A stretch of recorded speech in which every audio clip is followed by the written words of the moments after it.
வந்து ஐஸ்வர்யா பத்தி ரொம்ப மோசமா பேசிட்டே போறாரு. எல்லாமே தெரியும் சூர்யாவுக்கும் வந்து மகாக்கும். ஆனா இவங்க 2 பேருமே வந்து எல்லாரையும் ஏமாத்துறாங்க அப்படின்ற மாரி சொல்றாங்க. அத கேட்டு சூர்யாக்கு என்னப்பா இதெல்லாம் அப்படின்னு சொல்லிட்டு எல்லாரும் சொன்னோனே, சூர்யா எல்லா உண்மைகளையும் சொல்றாரு. எல்லாருமே அதிர்ச்சி அடைறாங்க. நீ ஏன்பா வீட்ல எல்லார்கிட்டயும் சொல்லல அப்படின்னு சொல்லிட்டு கேட்டோனே, தாத்தாக்கு உடம்பு சரியில்ல அதான் பயந்துருவாருன்னு நான் சொல்லல. மத்தபடி வந்து இதுல ஐஸ்வர்யா எந்த தப்பும் எதுவுமே கிடையாது. ஐஸ்வர்யா எந்த தப்புமே செய்யல. அவன் தான் வேணும்னே இதெல்லாம் பண்ணியிருக்கான்னு எனக்கு தோணுது. சொன்னா எல்லாரும் நம்புங்க அப்படின்னு சொல்லிட்டு இருக்காங்க. மகா வந்து என் அக்கா ரொம்ப நல்லவ.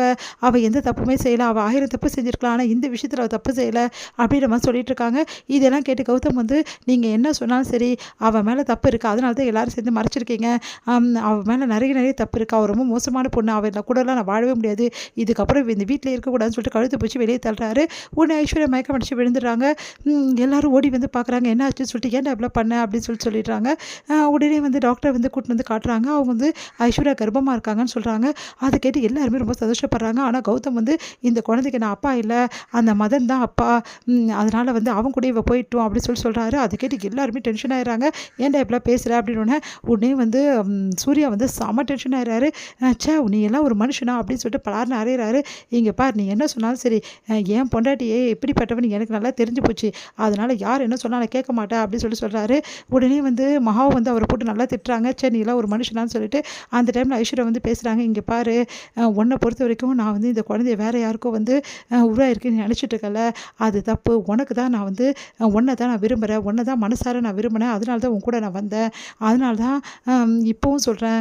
இந்த குழந்தை உன்னோட குழந்தை. இதை என்னால் நிரூபிக்க முடியும். நான் டெஸ்ட் எடுத்து டிஎன்ஏ டெஸ்ட் எடுத்து நான் நிரூபிக்க தயாராக இருக்கேன். நீ நிரூபிக்க தயாராக இருக்கியா அப்படின்னு அதிர்ச்சி அடைகிறாங்க எல்லாருமே. அதான் ஐஸ்வர்யாவே சொல்கிறாள். அப்புறம் என்ன அப்படின்னு சொல்லிட்டு தாத்தாவும் சொல்கிறாரு. உடனே சூர்யா சொல்கிறாரு ஐஸ்வர்யா வந்து கண்டிப்பாக நிரூபிப்பா. அப்போது நீ எங்கடா மூஞ்சி வச்சுப்ப அப்படின்னு சொல்லிட்டு கேட்குறாரு. கட்டின பொண்டாட்டியை சந்தேகப்படுறது ரொம்ப கேவலமான விஷயம்னு சொல்லிட்டு சூர்யா சொல்கிறாரு.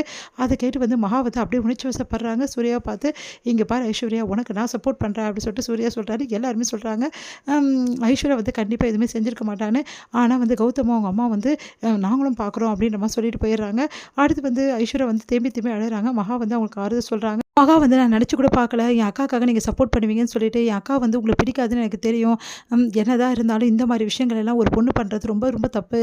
அந்த விஷயங்களை வந்து கண்டிப்பாக பண்ண மாட்டேன் ஐஸ்வர்யா நான் நம்புகிறேன். உனக்காக நான் நம்புகிறேன் அப்படின்னு சொன்னோன்னே உடனே சந்தோஷப்படுறாங்க. உடனே வந்து இப்போ எப்படியோ பண்ணுறது ஐஸ்வர்யா இந்த நிலைமையில் இருக்காளேன்னு அதெல்லாம் ஒன்றும் ப்ராப்ளம் இல்லை. அந்த மதனை வந்து ஒரு வழி கொண்டு வந்து எல்லாமே முடியும். இவ்வளோ நாள் வந்து நீ வந்து முயற்சி பண்ணிட்டு தான் அந்த மதனை பிடிக்க. ஆனால் இந்த நிமிஷம் சொல்கிறேன் கண்டிப்பாக அந்த மதனை நான் பிடிப்பேன்.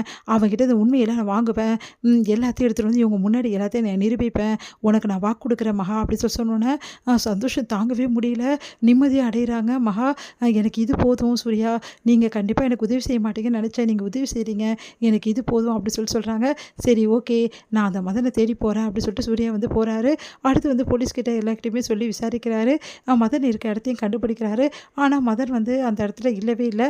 இங்கே என்ன பண்ணுறாரு மதன் வந்து ஃபோன் பண்ணுறாரு கௌதமுக்கு. நான் மாட்டிக்க போகிறேன்னு எனக்கு பயமாக இருக்குது. என்னை போலீஸ் தேடுது ஒரு பக்கம் உங்கள் வீட்டில் இருந்தும் தேடுறாங்க அப்படின்னோடனே நீ எங்கேயாவது எஸ்கேப் ஆகிடு. உனக்கு தேவையான காசை நான் கொடுத்துட்றேன். ஆனால் நீ எக்காரணம் கொண்டு இங்கே வரக்கூடாது புரியுதா அப்படின்னு சொல்லிட்டு சொல்லிடுறாரு கௌதம். அவங்க அம்மா கிட்டேயும் சொல்கிறாரு நடந்த விஷயத்தெல்லாம். அவங்க அம்மா அதிர்ச்சி என்னடா இப்படி பண்ணி வச்சுருக்க. ஒரு வேளை அவன் மாட்டினானா அவ்வளோதான் அப்படின்ற மாதிரி அவங்களும் சொல்லிட்டு இருக்காங்க. அடுத்து வந்து வீட்டில் வந்து எல்லாரும் என்ன பண்ணுறாங்க சீக்கிரமாகவே அனாமிகாவுக்கும் விஜய்க்கும் கல்யாணம் பண்ணோம் அப்படின்னு சொல்லிட்டு அந்த ஏற்பாடு எல்லாம் பண்ணிட்டு இருக்காங்க. இங்கே வந்து பிரபா வந்து விஜய் நினச்சி கதறி அழுதுட்டு இருக்காங்க. இதோட முடியுது.